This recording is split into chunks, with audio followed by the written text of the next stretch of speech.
Nadagdagan pa ang mga nadiskubreng hinihinalang Chinese military uniforms sa iligal na Pogo Hub sa Porac, Pampanga.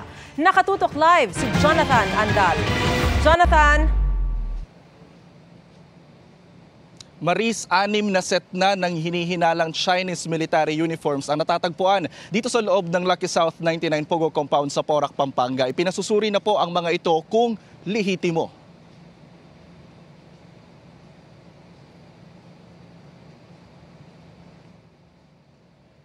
Ang iniulat namin kahapon na pagkakadiskubre umano sa 2 set ng hinihinalang Chinese Army uniform sa Pogo compound na ito.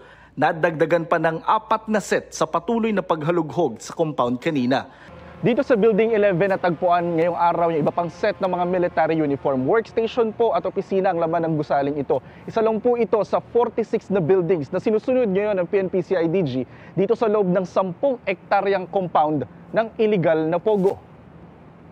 Meron pang mga bota at belt na may ganitong emblem. Ang ilang botones meron ding emblem.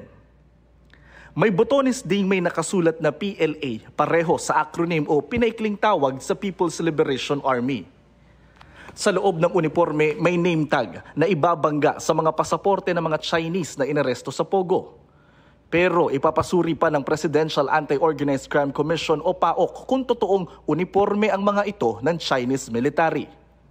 Medyo ikinagulat lang natin, siya ba ay pumasok doon dahil gusto niya magtrabaho sa Pogo Hub at dati siyang military. Kung makakakuha tayo ng impormasyon na siya ay in active service at siya ay pumasok doon sa Pogo Hub na yon para for other intention, malalaman natin yan through our investigation.